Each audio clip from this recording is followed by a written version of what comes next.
la primera de Chile.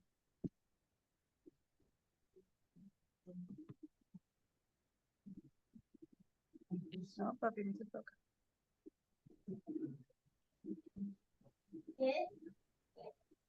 Hola chicos y chicas, buenas noches. Buenas noches, profe. ¿Cómo les va? Bien, ¿cómo le va? Bien, bien. Bueno, no sé si pudieron ver en el Classroom, ya les dejé lo que es este PowerPoint. Hoy ya es un poquito más extenso que la otra vez. La idea, bueno, es que vayamos viendo más en profundidad todos los aspectos psicológicos en cuanto al entrenamiento deportivo y al deportista, en este caso el jugador o la jugadora. Con respecto a la clase pasada, les dejé una pregunta, que siempre voy a dejar una pregunta para responder con 15 días. No les doy una semana porque a veces capaz yo me demoro un poquito en subir la pregunta o cualquier cosa, entonces prefiero darle 15 días. Total, es solamente una pregunta a contestar y como les dije el otro día, no hay respuestas absolutas. Sí, puede haber obviamente respuestas incorrectas, pero no hay respuestas absolutas, no hay una verdad única y así como hay múltiples sistemas de juego en el fútbol, hay múltiples respuestas en la psicología. Por supuesto que en el abanico a encarar va a depender obviamente de la orientación, sin embargo, siempre que se apunte lo psicológico, va a ser una respuesta correcta. Bueno, en la clase de hoy vamos a ver básicamente un poquito más a fondo lo que es la niñez, la adolescencia y la pubertad.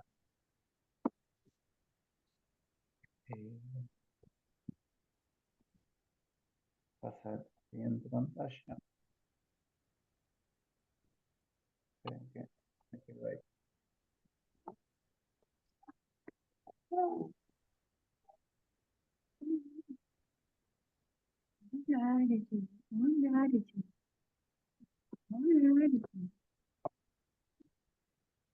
¿Qué es el nieto? Sí. ¿Nieta? El más chiquito de la casa.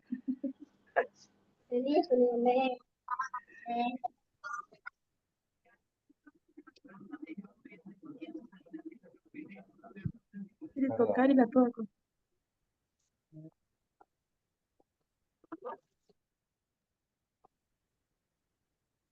No, papi, no se toca. Mientras trato de poder poner el power.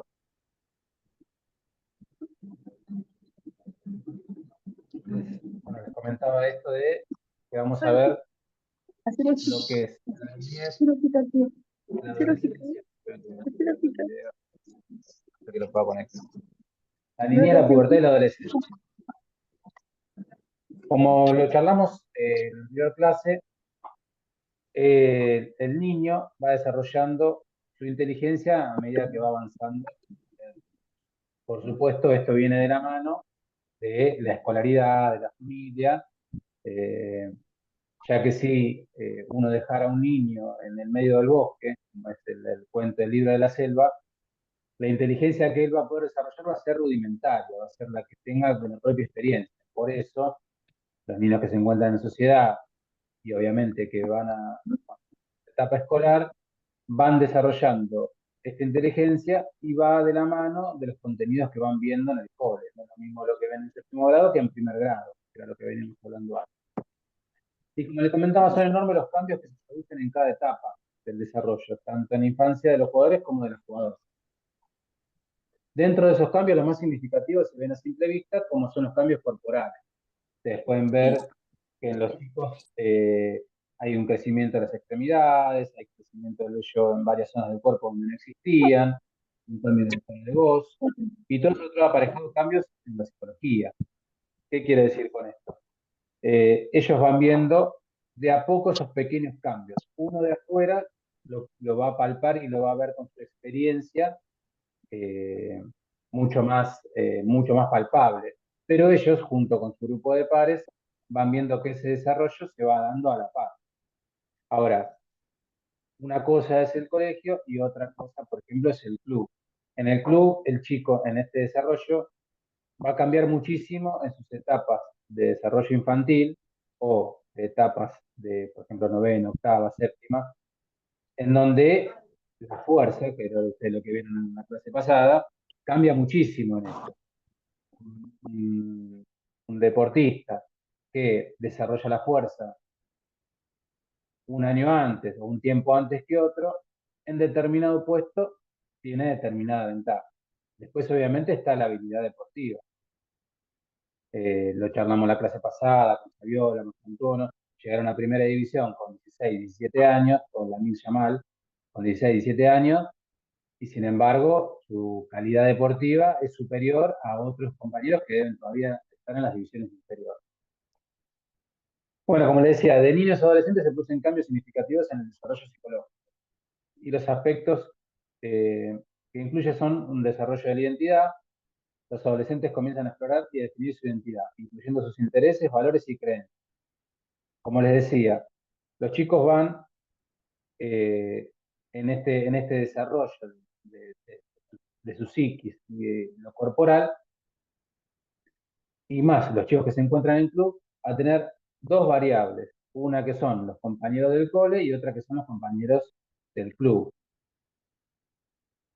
Haciendo un paréntesis, puede existir la posibilidad de algún chico que ya, por ejemplo, se encuentre en la pensión de un club y ahí generalmente sus compañeros pueden ser también los compañeros de equipo. Sin embargo, va a tener compañeros que no se dedican al fútbol o a un deporte en particular. Poniendo un ejemplo, a los jugadores de Vélez o de River, ellos piensen que en un curso de 30 chicos no todos practican fútbol y no todos practican deporte. Entonces, igual así, ellos tienen contacto con otras personas que no son solamente del ámbito del fútbol. Eso sería una excepción. Después, en la generalidad, los chicos pueden compartir dentro de su grado, dentro de su curso de la secundaria, con algún compañero o compañera, en el caso de que practique fútbol, eh, un equipo o un deporte, pero en la gran mayoría no lo van a compartir. Entonces, dentro de esa identidad van a pasar dos cosas. Primero va a tener eh, el pensamiento y la coincidencia con algunos en cuanto al esfuerzo que hace a la hora de entrenar y de encargar su actividad, y por el otro va a ver cómo sus compañeros tienen otro tipo de vida. Bueno, eso es muy importante, como yo le decía siempre, y es un spoiler del final, que lo fundamental que ustedes deben tener como entrenadores es el diálogo, ya que el chico va a notar este cambio, va a notar que sus compañeros tienen cumpleaños, tienen salidas, tienen determinado tipo de actividades que ellos las ven coartadas por el tema del fútbol. Y más que nada un fin de semana. Ya no estoy hablando de ni siquiera ir a bailar, sino simplemente un cumpleaños, un fin de semana, que hay, que es muy habitual en los chicos de la primaria o incluso primeros años de la secundaria, hacerle una canchita y quizás él el fin de semana está abocado a tener que jugar el sábado en el Babi y el domingo en cancha de 11 o viceversa. Bueno, dentro de esto que está ocurriendo hay un aumento de la independencia.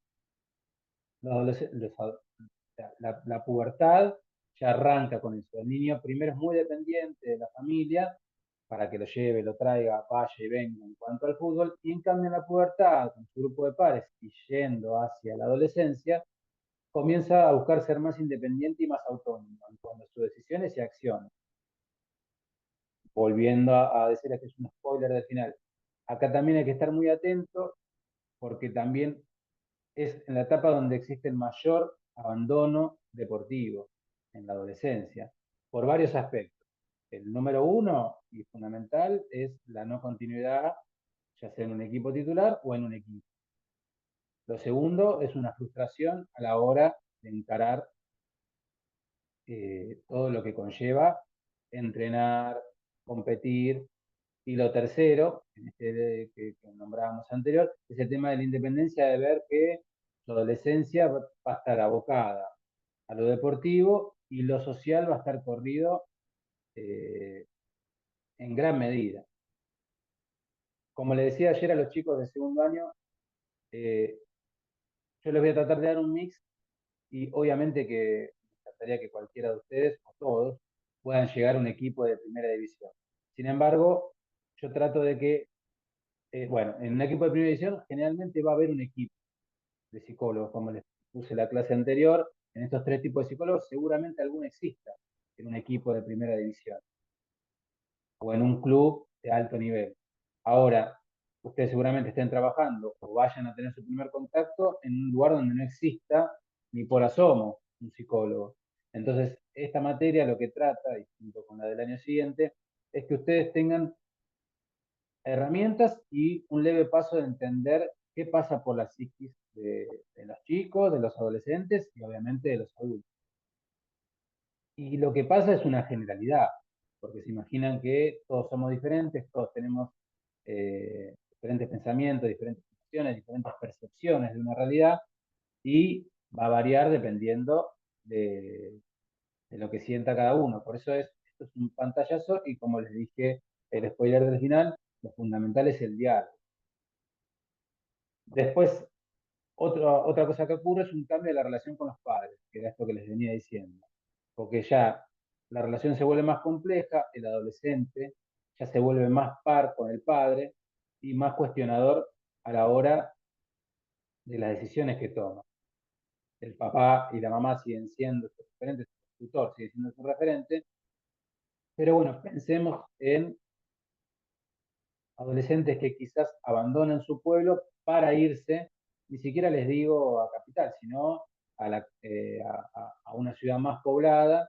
Capaz un chico que vive en Mendoza, en un pueblo, necesita acercarse a Godoy Cruz o a Mendoza capital para tener un mayor contacto con un equipo de mayor categoría que el que quizás tenga en el pueblo. No necesariamente se tenga que mudar a otra provincia para seguir con su sueño deportivo. Bueno, esto es fundamental, que la relación con los padres, obviamente, va a necesitar de un nexo siempre de ustedes. Por supuesto que la decisión la termina tomando la familia, pero el entrenador ahí puede formar parte de acompañar ese proceso y de entender de que eso puede suceder. Eh, Después hay como cuarto punto, un desarrollo en las habilidades sociales, en donde los chicos empiecen a interactuar con sus padres, como decía antes, y desarrollar habilidades sociales como la comunicación y la resolución de conflictos. Un ejemplo de esto es que muchas veces los adolescentes hablan entre ellos y tratan de solucionar los conflictos, como decía antes, dejando de lado al adulto. Bueno, lo importante de ustedes de formar parte de un deporte colectivo es que lo grupal siempre decanta por sobre lo individual. ¿Qué quiere decir con esto? Lo grupal eh, contiene a lo individual. Por supuesto que las individualidades son importantes, y más a la hora de enfrentar un partido o una temporada. Sin embargo, lo grupal va a decantar a la hora de las relaciones que tienen entre ellos y de la formación de grupo. Bueno, ahí es una pata fundamental que tienen que tener ustedes como entrenador. Otro punto importante es la exploración de la emocionalidad. Los adolescentes experimentan una amplia gama de emociones y aprenden a manejarlas de manera más efectiva. ¿Qué quiere decir con esto? El chico o el puber, ustedes socialmente o para decirlo de una manera más coloquial, ustedes lo ven en el capricho. En un nene lo ven que se enoja, se tira al piso, grita. En un puber quizás se encierra en su cuarto y pega un portazo. En cambio, en el adolescente ya existe un mayor diálogo. Como existe un mayor diálogo, también existe un mayor silencio. ¿Qué quiero decir con esto? Un niño uno lo reta y el niño siempre va a responder al adulto. En un puber que se encuentra entre uno y otro, puede tener este vaivén y muchas veces es más tirado al adolescente que llega a un mutismo. Bueno, el mutismo quiere decir un silencio. Cuando llega ese silencio, si es momentáneo, no hay problema. El tema, si es persistente, ahí sí estamos en un problema. Porque muchas veces lo que calla un adolescente lo toma como forma de su personalidad y lo puede replicar en un futuro. Piensen que, como todo, eh, en la evolución del ser humano, los primeros años son los de mayor absorción en cuanto a conocimiento y también son de mayor absorción en cuanto a su personalidad. Uno va desarrollando su personalidad desde los primeros años de vida y ahí va evolucionando esa personalidad. Por eso un deportista hecho y derecho no tiene una fecha de inicio. Como le decía antes, pueden tener un chico de 17 años con 100 partidos en primera, como Yamal, y pueden tener un chico de 20 años que recién esté debutando en primera, sin importar la categoría. Entonces, piensen que esa personalidad se viene construyendo de mucho antes. Como le decía a la clase pasada, y también lo charlaba con los chicos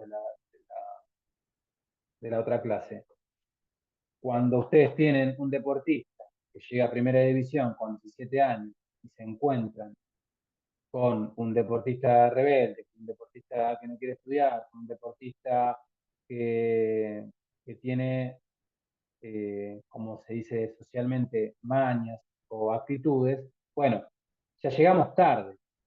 No quiere decir que perdimos la batalla, pero ya llegamos tarde porque en esa construcción de él como deportista, como jugador y como persona, que fue viviendo en etapas de inicio, de preparación y de formación, eh, hicieron que todas esas barreras que él tenía que, que sobrepasar, directamente él las arrasó. Entonces, lo que queda en primera división es lo que hablábamos la clase pasada de ser un jugador maduro a esa edad. Bueno, que pueda llegar a escuchar un referente, que pueda tener en cuenta lo que le dicen los adultos, y puede pasar, ¿cómo no? Generalmente, si es una estrella deportiva, si es una futura estrella deportiva, un futuro jugador estrella, puede llegar el momento en que encuentre un referente y poder escuchar al referente, ya sea en ese equipo o en otro donde termine. Pero puede ocurrir, y en la gran mayoría de los casos, que siga con la misma rutina que tenía antes, de ser ese jugador estrella, que va todo por delante y que es un fenómeno y que nada le falta, que todo le sobra, y, como se dice en la jerga, chocarse contra la pared de la realidad.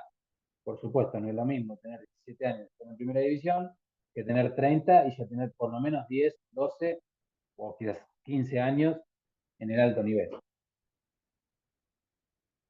Y como último punto de estos cambios significativos que se dan, está en la búsqueda de la autoestima y la confianza. Como decía antes, los adolescentes buscan establecer su autoestima y confianza en sí mismos en base, en este caso, a su técnica, su partido, su logro deportivo, sus relaciones con los pares. Entonces, no hay una única cosa que determine cómo va a buscar y cómo mejorar su autoestima y su confianza, y es todo un abanico de posibilidades, que es ahí donde tiene que entrar el entrenador. Hasta acá se va entendiendo con los ejemplos que doy. Sí, sí. ¿Alguna duda? Bien. Como les dije, ya este Power se los pasé, es bastante amplio, lo leen cuando puedan con tiempo. Les va a servir a la hora de contestar la pregunta, igual si participaron no, si escucharon la clase, les va a ser más fácil responder, pero bueno, ustedes fíjense que les viene mejor si repasar el Power o con lo que ya escucharon acá y quizás anotaron, lo pueden contestar. Después le decía que en cuanto a la psicología deportiva, tanto en niños como adolescentes, hay cambios a considerar que son importantes. El primero es el desarrollo de la motivación. Los niños necesitan experimentar cambios en su motivación para participar en deportes, pasando por una motivación intrínseca, que es la diversión, a una más extrínseca, que es la competencia y reconocimiento. ¿Qué quiere decir de esto? El niño, si ustedes piensan en un partido de niños de 5, 6, 7, incluso hasta 8 años, van a ver que van detrás de la pelota. Hormiguitas. ¿Por qué van detrás de la pelota? Porque el deporte es un juego, o sea, el fútbol es un juego y lo toman como una diversión. Todavía no entienden lo que es la competencia, lo que es un partido. O sea, saben que están jugando un partido, comprenden que están jugando con camisetas distintas, pero no logran comprender el fin del fútbol.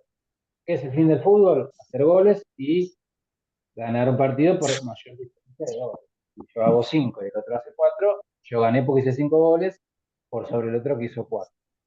Bueno, esto el niño no lo logra comprender por esto que vimos en la clase pasada de cómo va desarrollando.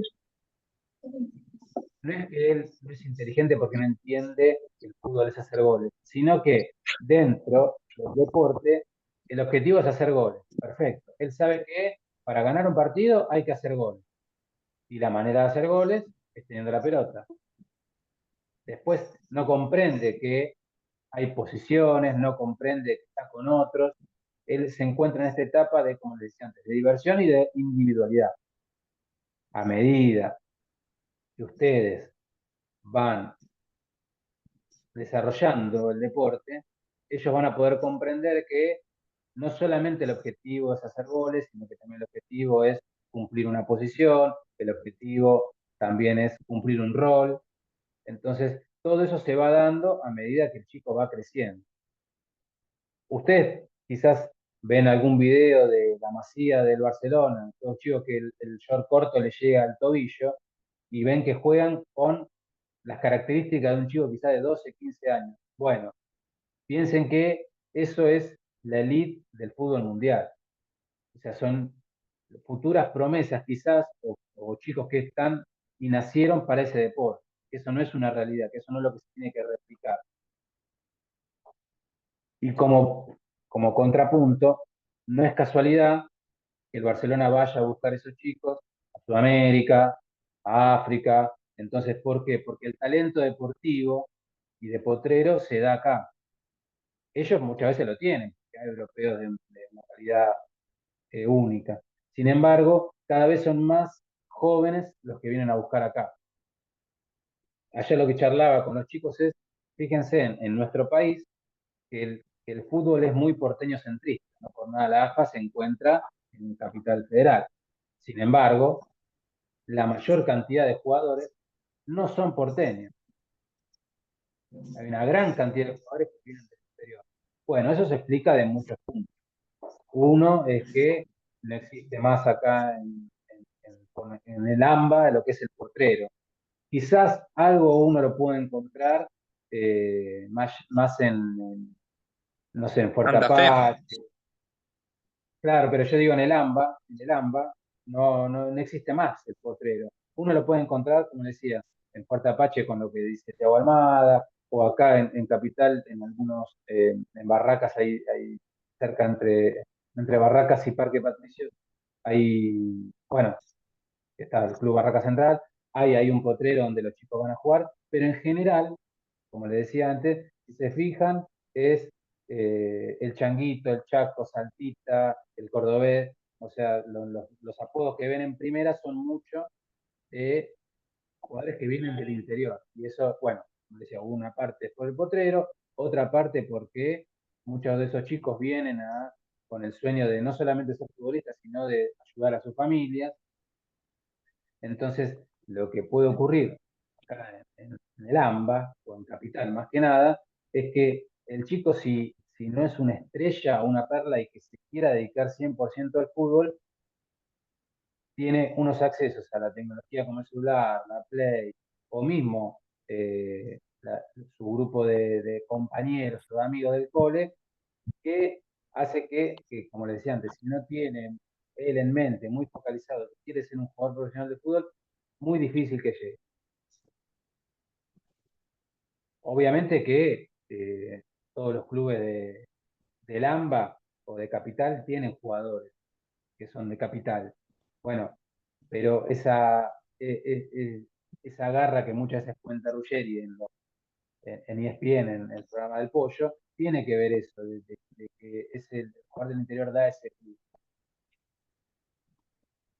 Bueno, dentro de, como le decía, de la psicología deportiva, tiene que existir un manejo del estrés y de la ansiedad.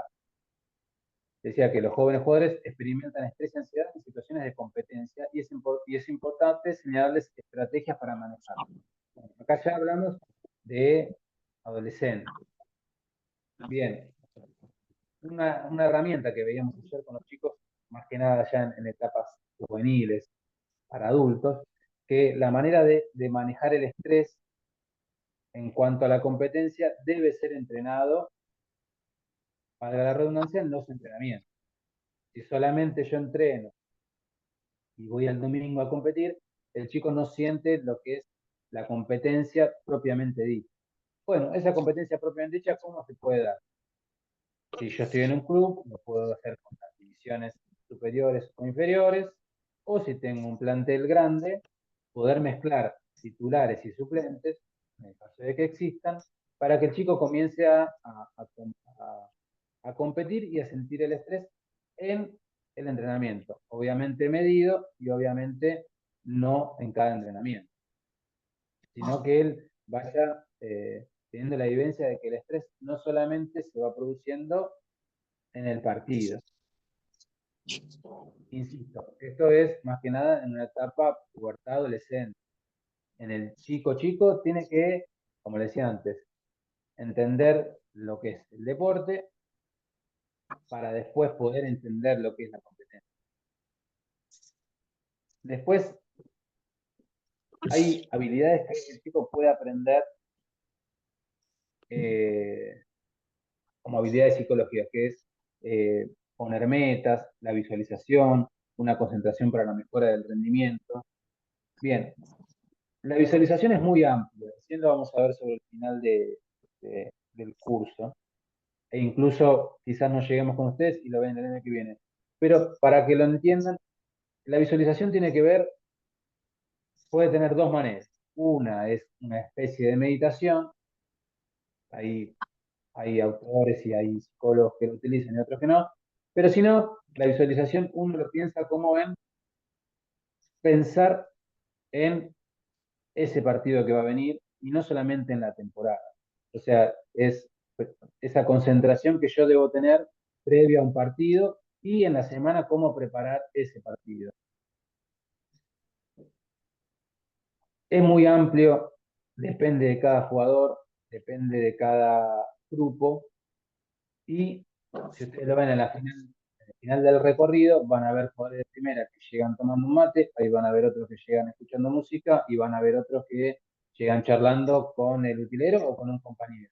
Bueno, en cualquiera de esas tres facetas, seguro, como son deportistas de alto rendimiento, es su manera de visualizar y concentrarse para el partido. Lo que ven ustedes y todos, ustedes y yo también, cuando hay un partido previo a la selección que se usa como cábala, que comen caramelo, bueno, eso también es una visualización del partido, es un reconocimiento del campo, es un reconocimiento de la hinchada, ya sea local o visitante, en cómo van a plantear el partido. Parece que es, como les digo, algo de cábala y un ritual, pero bueno, son rituales que, fíjense que eso lo hacen en la selección. Después, cuando De Paul juega el fin de semana con el Atlético de Madrid, no va a comer caramelo antes del partido. Utiliza otro tipo de visualización. Y por último, dentro de estas consideraciones que tienen que tener, como les decía antes, la influencia de los padres y entrenadores. Ustedes son un triángulo perfecto. En verdad debería ser un cuadrado perfecto, pero bueno, el triángulo perfecto es padre, entrenador, deportista, y esa conexión tiene que ser eh, sólida y a la vez endeble.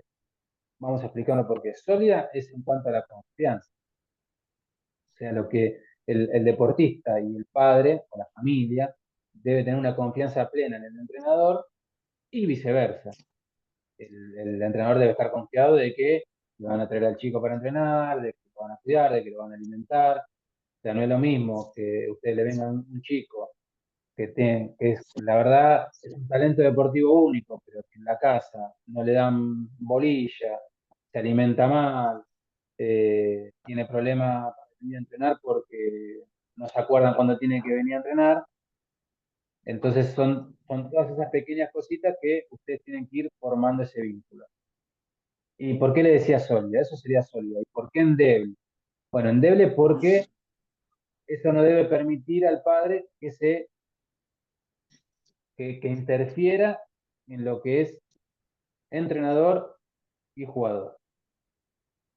Seguramente si alguno tiene algún equipo o ve algún equipo de divisiones inferiores, van a ver algún padre colgado en la red o en la reja de afuera dando indicación.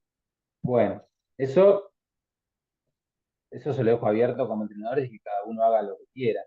Pero dentro de este triángulo que yo le decía, lo, lo, lo endeble de ese triángulo es que en esa confianza el padre no exceda esa confianza que uno le da a la hora de charlar sobre el jugador y que entienda esa diferencia entre que cada uno cumple su rol.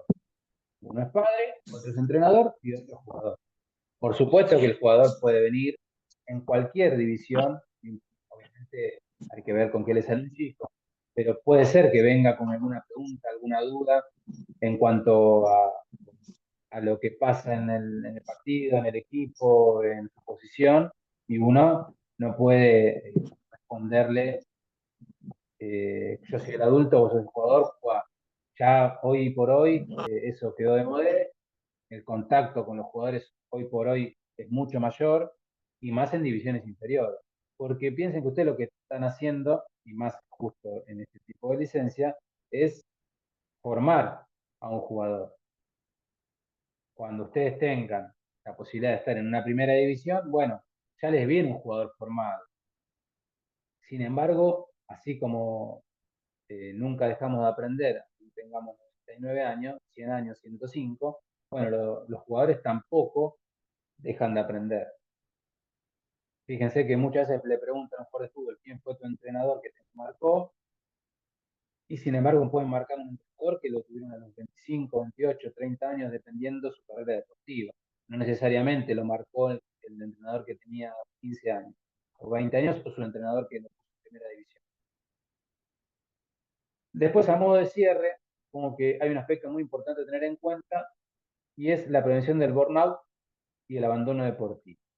No sé si alguna vez escucharon esa palabra, del burnout, pero es, para ponerlo en castellano, es el síntoma de cabeza quemada. Eso se explica en un desgano y una posible evitación de entrenamientos y en una introversión de su personalidad, incluso si ya lo es. Y ahí les puse que puede serlo aún más. Para poner ejemplos claros, uno ve en la selección argentina, por ejemplo, en cuanto a personalidad, puede ver a McAllister, que no es una persona como De Paul, es una persona más introvertida, más callada. Bueno, piénsenlo en su equipo de fútbol. Ustedes pueden tener una persona que vaya, cumpla su rol, pero que tenga poca comunicación. Bueno, si está sufriendo este burnout, que es el síntoma de la cabeza quemada, bueno, puede serlo aún más. ¿Qué quiere decir esto? Bueno, él capaz no se comunica con sus compañeros, pero una vez que se encuentra dentro del campo de juego, puede tener esa comunicación en cuanto a lo deportivo. Te paso la pelota, voy, vengo, no sé, las comunicaciones que puedan tener en cuanto a lo deportivo. Ahora, si esa persona que es introvertida, ya dentro de la cancha, viene silenciosa, bueno, ahí es una clave para tener en cuenta y ahí es una señal de alarma. Lo vimos en la clase pasada en cuanto a Delfina Pinatielo, una chica de 16, 15, 16 o 17 años, no sé cuánto tenía, pero era adolescente, deja el deporte por este síntoma de burnout, que es síntoma de la cabeza quemada. Bueno, piensen que en el jugador de fútbol se puede dar. ¿Quién no tiene o tuvo un compañero que dijo yo no llegué a primera porque no tuve suerte? Bueno, muchas veces esa suerte puede ser real y muchas veces esa suerte viene acompañada de lo que es ser un jugador profesional, de lo que debe dejar de lado un jugador profesional. Entonces, en todo ese camino, esa persona se sintió que ya no era su momento y le achacó a la suerte esa respuesta del abandono deportivo. Por supuesto que hay muchos jugadores que intentaron y su capacidad deportiva no dio para más. Pero hay otros que sintieron que el deporte los dejó de lado y no ellos al deporte. Bueno, el que el deporte lo dejó de lado, lo podemos comprender, que era lo que les acabo de decir. Ahora cuando el deportista es el que deja el deporte, bueno, cuando ya lo dejó, tenemos una mínima posibilidad de que se vuelva a reinsertar, cual es muy compleja. Por eso yo le digo que la mayor herramienta es la comunicación y poder ver estos síntomas antes. Por supuesto, la visión y la lectura que tiene un equipo psicológico no va a ser el mismo que el que tiene un entrenador. Pero bueno, son estas pequeñas cositas que en este curso se tratan de poner sobre tapete para que ustedes tengan en cuenta. Eh, Algo fundamental que se da es como síntoma previo y para que no ocurra es que el deportista debe descansar y disfrutar de otras actividades. Existe el deportista que es solamente, o el jugador de fútbol que es solamente, como le decimos en las jergas, o como se dice socialmente, termo, que solamente mira fútbol, solamente le interesa el fútbol y lo único que quiere hacer es fútbol. Y está perfecto.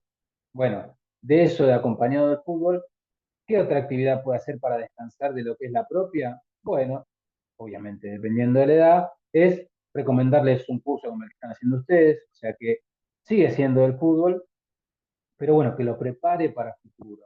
Que no solamente sea yo me entreno, me alimento y descanso para el domingo poder competir, o el sábado poder competir, sino que eh, preparar al deportista a que encuentre y que explore otras posibilidades, incluso dentro del deporte. ¿Por qué también? Ustedes piensan en un deportista que solamente consume su vida por el fútbol. Bueno, tuvo la suerte de llegar a primera división, de tener una buena carrera deportiva, se encuentra con 35 años, se encuentra cerca del final deportivo y ¿qué viene después? Bueno, obviamente que todo ese trabajo él lo va a tener que hacer con un psicólogo, un coaching, lo que sea, porque son las personas capacitadas para llevarlo a cabo. Pero si él en sus inicios deportivos no tuvo alguien que le recomendara, aconsejara o le dijera que además del fútbol podría hacer otra actividad o pensar en otra actividad, él sigue inmerso en eso. Hay un mito que es que hacer otra cosa lo va a desconcentrar del objetivo. Eso es un mito. La verdad que si el deportista está enfocado en lo que es el fútbol, no porque haga otra actividad social o recreativa, lo va a dispersar del fútbol. Y para cerrar, les puse como herramientas en el Power la importancia de la diversión y el juego en la participación deportiva. Esto lo habrán visto millones de veces, que se utiliza mucho el fútbol tenis, un picadito, que puede ser propio del deporte o incluso hacer juegos. Habrán visto muchas veces que arman como un tatetí y conos, entonces los jugadores van y vienen, eh, cada uno agarrando un cono y poniéndolo y tratando de formar un tatetí. Bueno, esos son juegos que se hace muchas veces el preparador físico para distender y a la vez tiene, obviamente, una connotación deportiva, una connotación física. Lo vieron, yo estuve sobre el final de la clase anterior y estaban viendo sistemas energéticos. Bueno, el preparador físico prepara ese juego con un fin que es, por ejemplo, hacer un ida y vuelta a una velocidad, a máxima velocidad. Bueno, dentro de eso se incluye lo lúdico, porque por más de que el jugador está yendo a su máxima velocidad, primero tiene su gen competitivo para poder hacerlo, segundo, hay algo deportivo en el medio y tercero, es recreativo. Entonces engloba las tres cosas. Por supuesto que si yo hago eso toda la semana, llego el domingo y pierdo 7-0. ¿Está bien? No es algo, como les digo, para hacer todo el tiempo, ni tampoco para no hacerlo nunca. Son cosas que se van dando dentro del desarrollo de la temporada, del mes y de la semana. Después hay que gestionar el estrés y la ansiedad en situaciones de competencia. ¿Qué quiere decir con esto? Como dijimos en la clase pasada, si yo a un jugador me quedan 7 fechas y le hago vivir que cada fecha es una final, piensen que final es una sola. No puede jugar 7 finales. Si juega 7 finales, quiere decir que puede jugar 7 partidos bien. ¿Se entiende? La final, uno da ese plus que en otros partidos no le da. ¿Por qué? Porque es la final. En esa final se juega todo. Difícilmente que si en el séptimo partido, o sea, si yo juego 7 partidos, que son 7 finales, si yo juego el primero y pierdo, puede ser que yo esté peleando una categoría, pero es muy difícil que a 7 fechas del final yo ya tenga esa certeza. Puede ser que la tenga 3 fechas del final, quizás 4. Y si ya en la séptima fecha, o perdón, faltando 7 fechas, por caso me fui al descenso, y bueno, era casi una muerte asegurada. Era muy difícil que yo, faltando 7 fechas, me salve del descenso, y por eso jugué 7 finales. Y después, como herramienta final, es promocionar un ambiente positivo y de apoyo en el deporte. ¿Cómo fomentar este ambiente positivo dentro de un ambiente competitivo? Bueno, ahí está la muñeca de cada uno de ustedes como entrenador. Como les decía antes, es muy difícil que dos personas que compiten por un mismo puesto creen un ambiente positivo y un apoyo en cuanto a lo deportivo. ¿Por qué? Porque cada uno quiere ese puesto. El arquero suplente quiere el puesto titular, el 4 suplente quiere ser titular y el 9 suplente quiere ser titular. Bueno, ¿cómo yo logro esa promoción de un ambiente positivo y del deporte? Bueno, primero y fundamental es no dando por sentado quiénes son los 11 titulares. Yo lo puedo tener en mi cabeza, yo ya puedo saber quiénes son, pero si yo todo el tiempo, por ejemplo, como lo ven en la tele, si ese equipo que sale de memoria ya sabe que esos jugadores son titulares y salen de memoria, bueno, el suplente sabe que está ahí por si me necesita el técnico. Bueno, eso estamos hablando de un equipo de primera división. Si yo, en etapas infantiles, mis jugadores, mi plantel, ya sabe quiénes son los 11 titulares, bueno, piensen que son chicos que el suplente ya sabe que es suplente y que el entrenador va a contar conmigo cuando lo necesite o si se lastima un compañero. Bueno, eso como yo le decía antes, ustedes tienen que fomentar de que eso no ocurra. Por supuesto que el chico o la chica, en caso de que sea un equipo femenino, de a poco lo va a intuir, pero una cosa es la certeza y otra cosa es la intuición. No es lo mismo manejarse con certezas que manejarse con posibilidades. ¿Está bien? Y como le dije al principio, utilizar el diálogo como mejor herramienta, mejor y mayor herramienta. El diálogo tiene que ser constante. Y aparte les va a servir a ustedes porque no solamente van a aprender cosas de sus jugadores, sino también ustedes van a aprender cosas de los rivales, de pares, de entrenadores de divisiones superiores, de divisiones inferiores. Eh, Piensen que hasta Guardiola aprende. Piensen que hasta Bielsa sigue aprendiendo y Ancelotti. Entonces, todas las personas son distintas, todos los planteles son distintos y en divisiones inferiores, imagínense que muchísimo más. Como les decía antes, piensen que ustedes son en una carrera deportiva los primeros eslabones de una cadena que puede ser cortísima o larguísima. No digo infinita porque, bueno, infinito no es la humanidad, somos algo finito, sabemos que en algún momento vamos a dejar de existir. Sin embargo, en una carrera deportiva que es bastante finita y bastante corta, los primeros eslabones son los que van a formar y forjar muchas cosas. Les recomiendo, cuando puedan y tengan tiempo, de ver más que documentales, entrevistas, jugadores, y van a ver que cuando les tocan hablar de sus divisiones inferiores, si lo ven, hablan con cariño de sus divisiones inferiores. Difícilmente hayan pasado por una mala experiencia. Y si pasaron por una mala experiencia, cambiaron automáticamente o de club o de rumbo. De rumbo quiere decir rumbo de destino. Si no es un club de la misma ciudad, cambiaron de, a otra ciudad. Así que nada, no sé si tienen alguna pregunta, ya me estoy pasando de hora.